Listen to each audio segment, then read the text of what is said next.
Hello, and welcome to episode 454 of the official EstablishTheRun.com podcast. My name is Adam Levitan, as always, joined by Evan Silva, and September is behind us. A month of football is in the books. We've learned a ton. Evan, how's it going? It's going well. One more week until we get some bye weeks. There will be apologies and capitulation on today's shows. On today's show, we are going to go team by team through each NFC squad, talking through exactly what we saw and what it means. Before we get into it, reminder, weekly and monthly packages are now available on Establish the Run. DFS season, aka the best season, is here. It is the most important time to have the most reliable data and analysis. No one takes projecting how football players perform on Sundays more seriously than us. On top of that, we have the ownership projections, Silva's matchups, showdown analysis, everything we think you need to win. Also, this podcast is brought to you by our friends at Underdog Fantasy. We now have weekly rankings for the best ball stuff on Underdog and also rankings for their best ball resurrection tournament. Really a lot of fun. Keeps your game sharp in the season long. Streets and the best ball. Streets use promo code ETR to get up to $100 deposit bonus if you do not have an account on Underdog Fantasy. That's promo code ETR at UnderdogFantasy.com. All right. Start off here with the Cardinals, Evan. Rondale Moore, we talked about when Rondale Moore came back, would he have to share it with Greg Dortch? He did not. Rondale Moore came back with somewhat of a new role. 65 of 76 snaps. Obviously great for Rondale Moore. But 47 of them were wide, only 17 in the slot. The big difference to me was the average depth of target. 10.4 yards average depth of target for Rondale Moore in this game. He was at 1.3 last year. So it's encouraging, I'd say. Greg Dortch only ran 16 routes. I thought it was an encouraging thing for Rondale. The problem is that this offense remains somewhat broken, I think. What do you think of Rondale's debut? Anything else on the Cardinals? I just think that we've seen fairly consistently that Cliff Kingsbury struggles to put players in the max situations to succeed. Rondale Moore is 5'7", like 180, 190. I don't know why you'd want to be playing him outside. I have my own bias where I think he should be like an Austin Eckler sort of player, certainly playing closer to the line of scrimmage. I don't know. I mean, I think he has some ability to make plays downfield, but I think he's going to be really difficult to predict and rely on if he's going to be more of a perimeter receiver than a player who lines up closer to the quarterback. And by the way, he also has DeAndre Hopkins coming back in week 6. Wait, is it week 6 or week 7? I'm sorry, week 7. Week 7. Sorry. The other thing that I would note, James Conner has been dealing with his knee and ankle stuff. We're seeing more Eno Benjamin. We're seeing more of the mentor, Darrell Williams. James Conner's role is still good, but with the offense so broken and also him dealing with his knee and ankle stuff just hasn't been great for James Conner. I'm not really sure what season-long people can do other than hold at this point on James Conner. Not much else you can do. Hope he gets healthy and he starts to ice Eno and Darrell Moore. Let's go to Atlanta. Oh, boy. I mean, Arthur Smith is on the shit list, man. I mean, they're not even trying to throw now. They complete 7 passes in this game. And the problem is they won, which, Arthur Smith is going to be like, oh, look, we won. We completed 7 passes and we won. I mean, Marcus Mariota dropped back 20 times in this game. Kyle Pitts ran 12 routes. And the crazy thing is that Kyle Pitts' target share this year is actually higher than last. 22.4% this year versus 19.2% last year. But his catch rate is 16 points lower. And as a team, they're 29th in pass rate over expectation. They're 24th in pace. I mean, they're just not getting plays off. They're not getting pass plays off. It's a mess. Now, people are saying, what should I do with Kyle Pitts? There's nothing you can do. I'm continuing to start him. It's an unmitigated disaster. But when they get into games where they actually have to throw a lot, he's going to see 20 to 25% of the targets, and it's going to get better. So, it's just really, really frustrating right now. I'm not sure what else to say. What you see out of the Falcons win over the Browns. Arthur Smith may be on the shit list from a fantasy standpoint when we, through the lens of Kyle Pitts and Drake London after this game. But, they won the game. Yep. And they have had a dominant running game throughout the season, playing a long-time kick returner as their feature back. He did play in this game, but he's clearly banged up. And then went on IR. CPAT went on IR after the game. Went on IR. So now he's out for the next 4 weeks. We're going to have to talk about Tyler Algier and Caleb Huntley a lot because, I mean, they've been a plug-and-play running game here throughout the season. So and their offensive line has been playing pretty dang well. So, I mean, I think that now Arthur Smith is incentivized to continue to play this way. And, you know, the Tyler Algier and Caleb Huntley should both be owned in like every single league. Yeah, for sure. Do you have a preference between those two guys? They both got roughly the same usage on Sunday. Probably Tyler Algier because they have a little bit more invested in him. Mm-hmm. And also, I would also note Avery Williams is still on the team and in the mix there, although he seems to be clearly behind Algier and Caleb Huntley. A lot of people played Marcus Mariota in DFS this past week, didn't they? Yes, it did not go well. Yes. I thought Mariota was fine. Ended up playing Josh Allen in cash, but yeah, I mean, not the best. I mean, we just can't count on them to want to throw the football right now, and it's obviously a major, major problem. Go to Carolina. Speaking of not wanting to do anything, Carolina is on pace to set a record for the fewest offensive plays run in an entire season. They're running 53.5 plays per game. Christian McCaffrey, though, on the good side of things, plays through the quad issue, 45 of 52 snaps, 18 of 19 running back touches. I mean, this role for Christian McCaffrey is the best in the NFL. We've talked about it plenty. Maybe him and Saquon Barkley. CMC, 190 snaps this year. Dante Foreman, 18. Chuba Hubbard, 15. I mean, CMC, it's his world. If they run more plays, they can string together some first downs, play more efficiently. He's going to go off. Not that he's not going off already. He's number 5 in PPR running back scoring in fantasy. But yeah, this was the spot we talked about for DJ Moore in the pass game, and they still couldn't really do it. DJ Moore was fine, but not the breakout that we wanted. Right. Any thoughts on Carolina's performance against the Cardinals? That's about the extent of it. I mean, Baker Mayfield continues to be just one of the worst quarterbacks in football. I don't know what he does well at this point. I mean, he's not particularly athletic. He doesn't have a particularly strong arm. He's not particularly accurate. I just, you know, his fundamentals and black. He's a total mess. And I think that the Panthers, which they invested a decent amount in their offensive line. You know, most notably Ike Ekwonu, who they drafted, I believe, 6 overall. Their offensive line has been bad. I was really worried about Christian McCaffrey going into this game. So I came out pleasantly surprised and pleased that he wound up with a bunch of touches. He was very involved in the passing game, really for the first time this season at that super high volume level that we've seen from him over the years. Yeah. I mean, just the ability to catch 9 balls in a game for 81 yards and a touchdown. Like, it's just so unique. And so, yeah, I think McCaffrey is going to be fine, but team is a mess. I mean, Baker threw it 36 times in this game, and DJ Moore is still only 6 catches for 50 yards, no touchdowns on 11 targets. Let's go to Chicago, kind of as expected with the Chicago stuff. Khalil Herbert comes in for David Montgomery, plays on 77% of the snaps, gets about 76% of the running back touches. Only 1 target for Khalil Herbert, but we know Chicago doesn't want to throw the football anyways. 19 carries for Khalil Herbert, 100 total yards. Against the Giants is what it is at this point with the Bears. We know they're just trying not to throw the football at all costs. What you see out of their game against the Giants? Yeah, and actually the Bears pass block win rate has been like top half of the league.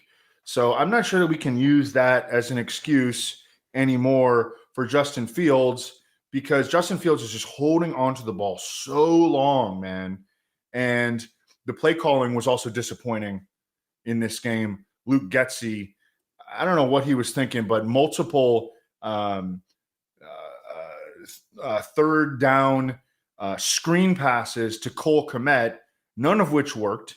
I mean, that can you come up with a worse play call on like 3rd and long than throwing the ball to your slowest offensive skill position player on a screen where he has to do? I mean, it's just the offense is just an absolute disaster. I think he's on pace. Justin Fields right now is on pace for 285 pass attempts, which I mean that's like 1960s football. Yeah. The if you look at props on Justin Fields, like his completions line in a game is like 12 and a half, 13 and a half, which is insane. I mean, it's insanely low. And we still don't take it. And he completed 11 passes in this game. I mean, it's so crazy what's going on. Dallas. Good news for Dallas is Michael Gallup made his debut off the ACL, and I thought he looked really good. Played 64% of the snaps. More importantly, ran a route on 83% of Cooper Rush's dropbacks, played exclusively outside, and Gallup produced 2 for 24 with a touchdown, and also not in the box score, drew 2 pass interference penalties deep down the field for 65 yards on those pass interference penalties. So a really good debut for a really good player coming off an ACL. Michael Gallup. The latest Dak news that I've seen is that they're not ruling him out for Sunday, but given how well Cooper Rush has been playing, I'd be a little bit surprised if Dak was back this week. So we'll see on that. Any thoughts for you on Dallas coming out of the Commanders game? The latest that I've seen on Dak Prescott, that he is not going to play this week. He still can't grip a football confidently. Mm-hmm. Yeah. And look, Cooper Rush has played more than adequately. He's now 4-0 as a starter. Hats off to Cooper Rush. Hats off to their coaching staff. We can now rely fairly confidently on their pass catchers, with the exception of Dalton Schultz, that Cooper Rush is plenty good enough to be able to get the ball to these guys. And Tyler Smith at left tackle has been a revelation. They started him out at left guard. He had to move to left tackle because they lost Tyron Smith. He's been excellent on the blind side. Yeah, and CeeDee Lamb, among the NFL's leaders in air yards, continues to see really, really valuable targets and a high volume of them. Lions. I mean, Jamal Williams' usage was not that great in place of DeAndre Swift. Jamal Williams only played 48% of the snaps. He only ran a route on 36% of the dropbacks, 7% target share. But when you're the president of Team Sex, as Jamal Williams is, all that stuff doesn't matter. It's meaningless. He goes 19, 108, 2 rushing, scores like 27 DraftKings points. DeAndre Swift is likely going to continue to miss time. I just want people to be aware that the Jamal Williams usage, underlying usage is not great compared to what we saw in the box score. Obviously, all the wide receiver stuff is a mess. We'll see on Amon-Ra. We'll see on Chark. What do you see out of the Lions? Another disappointing loss, this time to the Seahawks. The thing about Jamal Williams is, like, this offense is going to continue to score points. Mm-hmm. It's really well constructed. They've got a good offensive line. I mean, I'd say, we had pretty high expectations for their offense relative to the field entering the season. I would say that they've exceeded them. Mm-hmm. They've also dealt with numerous injuries so far. At some point, I think everyone's going to get back to 100%. And I mean, they should continue to fire on all cylinders. TJ Hawkinson finally had, the game that we've kind of been waiting like multiple years for him to have.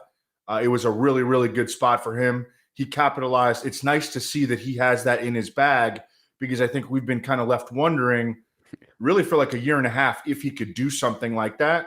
That he showed he could. Yeah, 81-yard catch as part of TJ Hawkinson's game. Just a completely outrageous 99th percentile outcome for TJ Hawkinson. But as Evan said, at least we know he's capable now. I'll just say the same thing on Detroit we say every week. Their defense is so bad. Their offense is so good. Even with starting Josh Reynolds, Khalif Raymond, Tom Kennedy, Quintez Cephas, like, their offense is so good. Defense is so bad. These games that they get into are just wild, and it's not going to stop. Packers. So, small note, Big Bob Tunyon's role disappointingly did not grow in week 4. Only 59% of the routes for Big Bob Tunyon in week 4. Only 6% of the targets. Disappointing. The good news was on the Romeo Doubs stuff. Even with Christian Watson back healthy for this game, Alan Lazard and Romeo Doubs were the starting and primary wide receivers. They played almost every snap. Christian Watson only ran 7 routes. Now, Doubs did not have a huge game in the box score, but still got there a little bit. What do you think of the Packers? And by the way, Packers against Brian Hoyer, against Bailey Zappi, I mean, barely escaped in this game. I mean, they easily should have lost this game. What do you see out of the Packers? Romeo Doubs had a rough drop late in the game, but the usage was right where you want it. I think that their best formula, and we've talked about this, Aaron Rodgers has talked about this, is to continue just pound the ball to Aaron Jones and A.J. Dillon. Mm-hmm. They squeaked away here with a victory, but we saw them do that again. And both of those guys had usable. A.J. Dillon had a usable game. Aaron Jones had a pretty nice game. Yeah. Yeah. I mean, obviously they got off a lot of plays because it went to overtime, but still, for Aaron Jones to get 16 carries and 4 targets, A.J. Dillon 17 carries and 2 targets, you can see why starting both of these guys is kind of a weekly thing. Mm-hmm. Let's go to the Rams. I mean, Allen Robinson is now 92nd among 94 qualifiers in yards per route run. The only players in the NFL worse in yards per route run right now are Shi Smith and AJ Green. I mean, just ridiculous on Allen Robinson. And, this is flowing through to everyone else. Allen Robinson's not getting anything. And so you see these outsized stuff for Tyler Higbee. This new play, I don't even know a new play, but this obsession with Tyler Higbee screens. Tyler Higbee's ADOT now this year is down to 3.9 yards. It was at 6.0 yards last year. But to compensate for that, Tyler Higbee is leading the NFL tight ends in targets. Tyler Higbee has more targets than Mark Andrews, Travis Kelce, Zach Ertz. I mean, all these screens are really bumping it up. So I don't know how sustainable this is, but right now, one of the favorite plays in the offense is screens to Higbee and then everything else to Kupp. They can't run the ball. They really can't do anything else. I have my concerns about the Rams offense long-term too. I'm not sure this is just a blip. What do you see out of last night's Rams game against the 49ers? Their offensive line just is not where it has been for the past several seasons. And so we're seeing a lot of high percentage stuff. Cooper Kupp is having on pace for another outrageous season. I mean, I think his pace is almost 180 catches, which would shatter the previous league record. Michael Thomas, I believe, was at 149, something like that. But yeah, that has translated to just a lot of high percentage stuff. As you mentioned, the Tyler Higbee screens, Cooper Kupp off to another outrageous start. And it's really bad for Allen Robinson, who in this offense is a boundary receiver, sort of a vertical guy. And really the success that he had in Chicago prior to last season, he was more used like a Michael Thomas sort of player often by Matt Nagy, would line up in the slot, get a lot of high percentage stuff. He's not getting high percentage stuff anymore. Yeah, no. And it's just touchdown or bust at this point for Allen Robinson. Yeah. You see them, they throw him those fades in the end zone that never work. One of the worst plays in football, but yeah. Vikings played the game in London against the Saints. I was shocked Dalvin Cook. There was never a doubt Dalvin Cook was playing this game. He wasn't even listed on the final injury report with that shoulder issue that he sustained in week 3, but his usage was a little bit limited. Yeah, he got 20 out of 23 running back carries, but Dalvin Cook only 20 routes on 41 dropbacks. Alexander Mattison ran 15 routes in this game. What have you seen out of Dalvin? Anything else on the Vikings, who squeezed out a win in London over the Fighting Andy Daltons?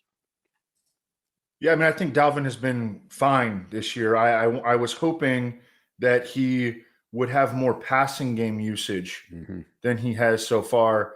You mentioned Alexander Mattison he ran more routes, or considerably more routes than Dalvin Cook in this game. Justin Jefferson bounced back from 2 slow weeks, and he beat up on Marshawn Lattimore in this game. So, if you're starting to get a little worried there about Justin Jefferson, this was, confirmation bias that he's going to be totally fine. Yep. Speaking of the Saints, I mean, Chris Olave leads the team in receiving again. Now, note that Kamara didn't play in this game. Michael Thomas didn't play in this game. Jameis Winston did not play in this game. But still, Chris Olave, I mean, dude, can really ball. He's now at 2.46 yards per route run this season. That is a massive number. And I get it's only been 4 games. But last year, guys who beat 2.46 yards per route run, only Kupp, Debo, Devontae Adams, Antonio Brown, A.J. Brown, and Justin Jefferson. Only the best wide receivers in the entire league beat 2.46 last year. Olave is at 2.46 right now. What did you think of the Saints with all their pieces missing and Andy Dalton's first start of the year? Yeah, historically, rookie receivers that average 1.9 yards per route run or better, they tend to go on to be absolute studs. And he's up here at almost 2.5. So dude is just balling out of control. He's been quarterback proof. I think that long-term, you'd rather have Jameis in there for the sake of Chris Olave than Andy Dalton, but so far it hasn't mattered. Latavius Murray outplayed Mark Ingram in this game, but immediately, because he had just been called up from the practice squad, they immediately revert to the practice squad. Latavius Murray gets signed away by the Denver Broncos, has a chance to play in this Thursday night game. Yeah, he had a choice. I think I was reading from Underhill, and he decided to go with the Broncos. Probably thinks he'll get a bit more opportunity there with Kamara's injury. Not too serious, but yeah, we'll be watching the Saints running back stuff.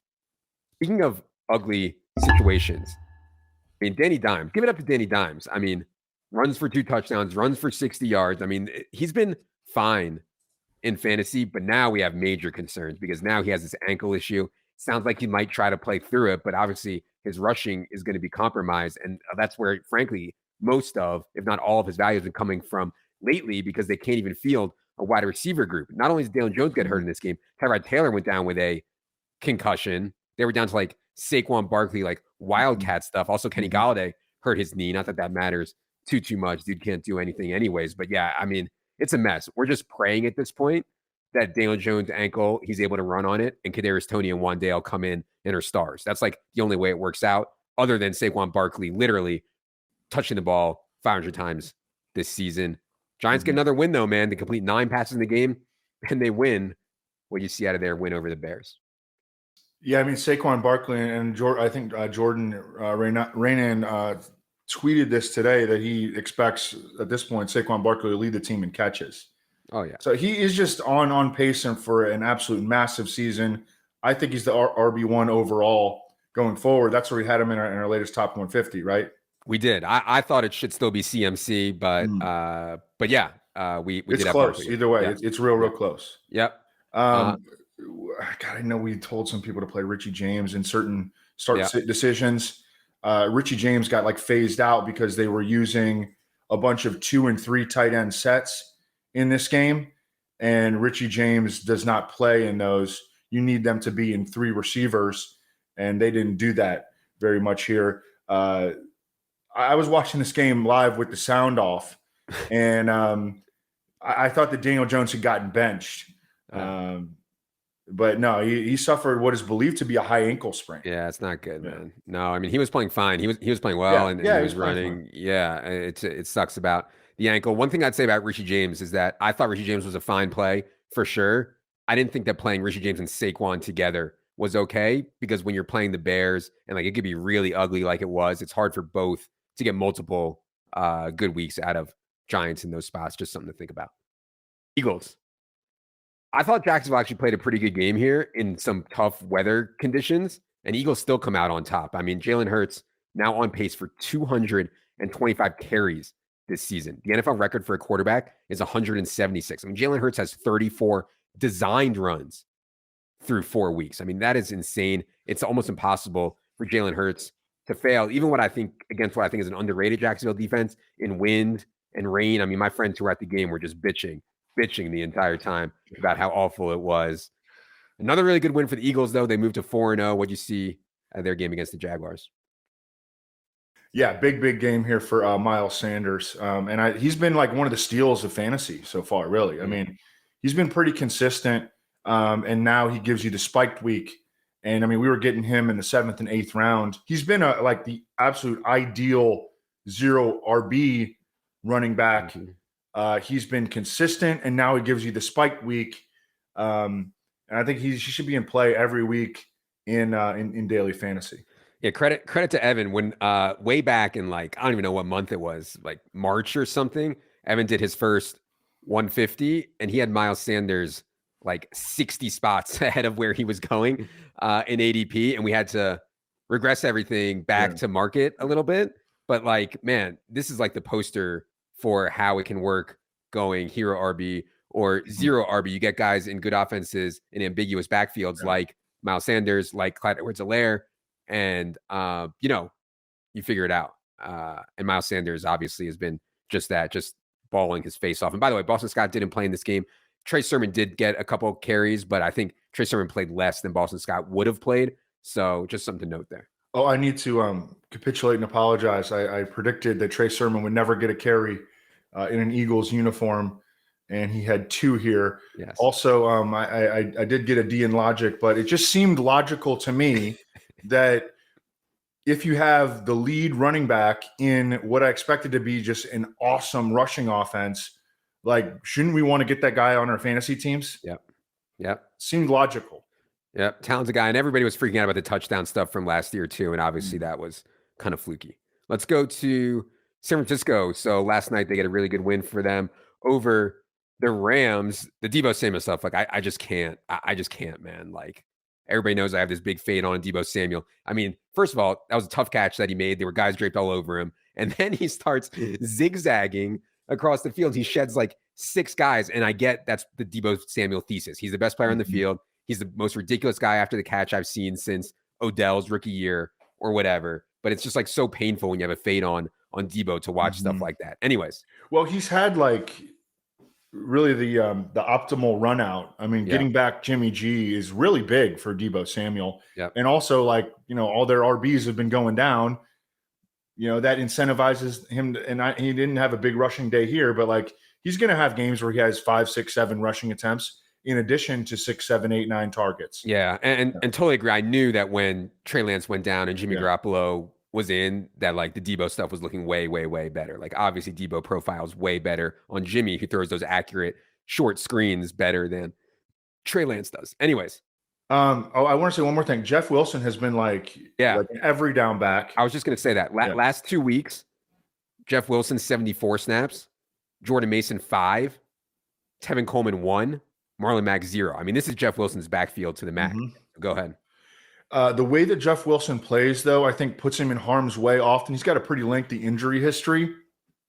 We were talking about on one of our FFPC main event teams, should we drop Jordan Mason for like a flyer? And I want to keep Jordan Mason because that also, I forgot to mention this when we talked about the Giants, because we're also talking about dropping potentially Wan'Dale Robinson. The attrition that has occurred in the Giants pass catcher core, like I want to keep Wan'Dale Robinson too. Yeah, I mean, for sure, Wan'Dale and Tony, they need them both. So now these are particularly deep bench leagues. There's no trades or anything like that. The waivers are a really big thing. But these are particularly, I mean, in a 6-man bench league, like you're not rostering Wan'Dale Robinson. You're probably struggling to maintain Jordan Mason. Yeah. One more thing on San Francisco. George Kittle, I played in Showdown last night, and the result was obviously disastrous. The narrative was that with Trent Williams out, George Kittle was just going to stay in and block a ton. Per PFF, that was not the case. George Kittle only blocked on 11% of the pass plays last night. He was at 12.6% last year. It's just is what it is on George Kittle. I think the floor is going to be low because he just doesn't get the volume that some of these other feature really talented players get. But yeah, he's going to have spike weeks for sure. And so I'm leaving the light on for George Kittle, but he's just really tough to play in cash. And so like that, the floor is so low. Another note on the 49ers, one last one. Trent Williams out 3 to 5 more weeks with this high ankle sprain. Colton McKivitz, who was standing in for him at left tackle, also got hurt. It might be done for the season. I'm so worried about this 49ers offensive line, big time. Let's go to Seattle, man. Geno Smith, and we've talked about this over and over again on the show, but Geno Smith continues to ball. Leads the NFL in completion percentage. He's top 7 in basically every passing category. And he's had some difficult matchups. He played Denver. He played San Francisco. I think Atlanta's defense is slightly underrated. Obviously this past week, the Lions defense is terrible, but man, Geno's playing well. And the target tree is so tight. Lockett and Metcalf have combined to see 52.3% of the targets.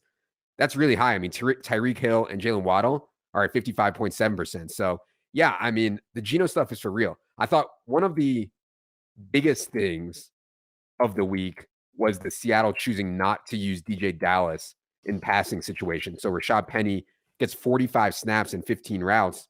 Kenneth Walker, 24 snaps and 8 routes. DJ Dallas only played 3 snaps. And I think that's really important for the Rashad Penny stuff. Obviously, a ton of sharp people were on Rashad Penny in DFS this past week. What do you think of Seattle ringing up a huge number in their win at Detroit?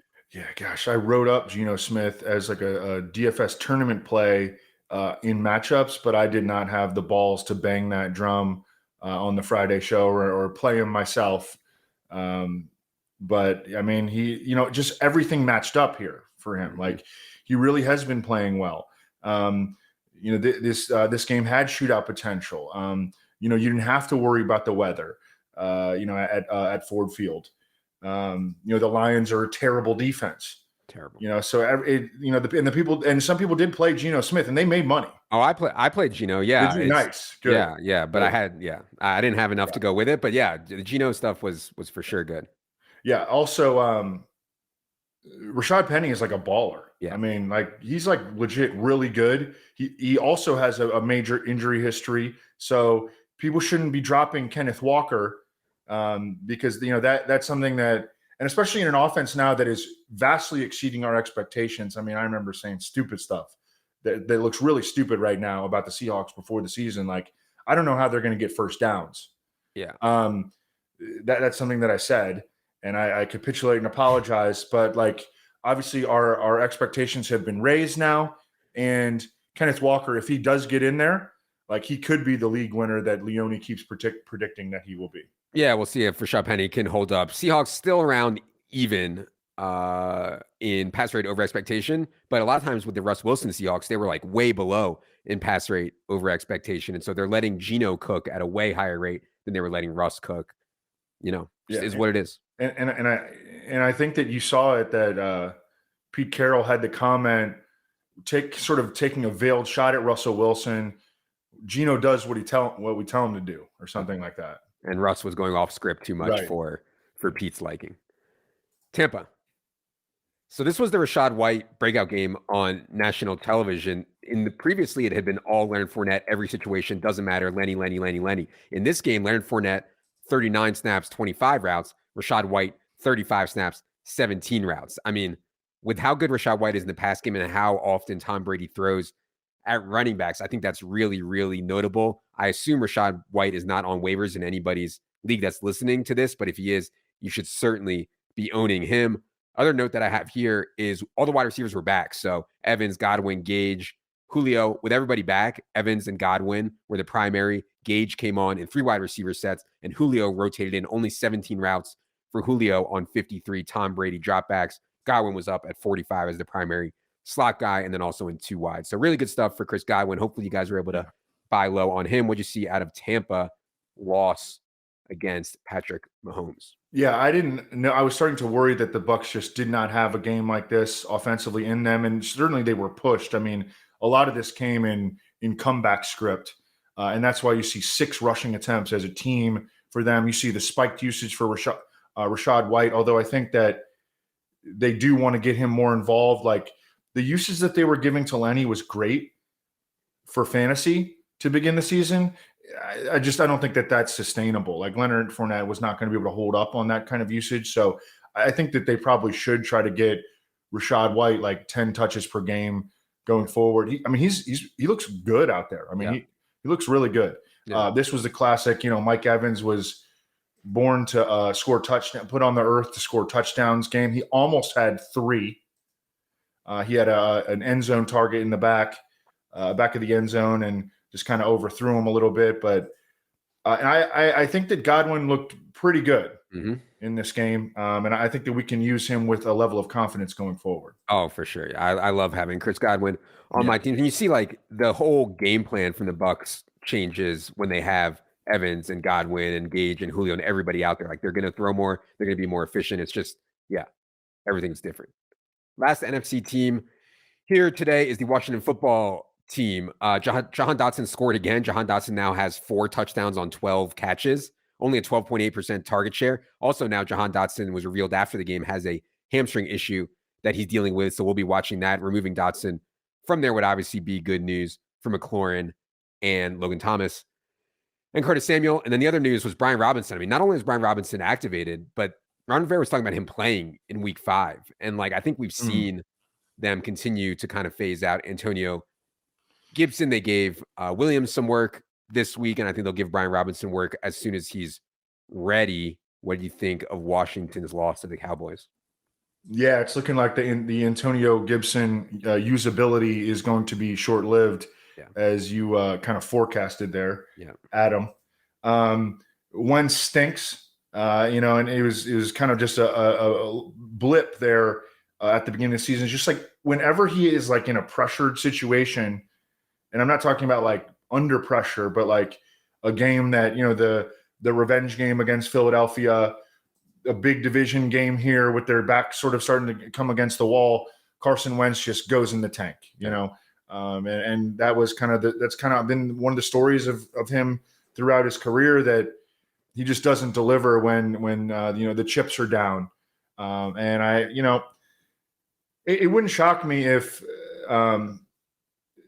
maybe they'll go to Taylor Heineke first, but it wouldn't shock me if we see Sam Howell, who looked good in the preseason, real good, get some opportunities here as we move forward. Yeah, I would love to see that. I thought Sam Howell played his ass off in the preseason. And the other one that I wish we could see, I believe Matt Corral is out for the year, but I would have loved to see him get a shot for the Panthers also over Baker. But yeah, I'd love to see Sam Howell also. All right, that is going to do it for the NFC Team by Team podcast. We'll be back later tonight with the AFC Team by Team podcast. Appreciate you all being here. Be sure you hit the subscribe button on YouTube or whatever podcast platform you're listening on. Helps us out a ton. For Evan, for producer Luke, I am Adam. Good luck, everybody.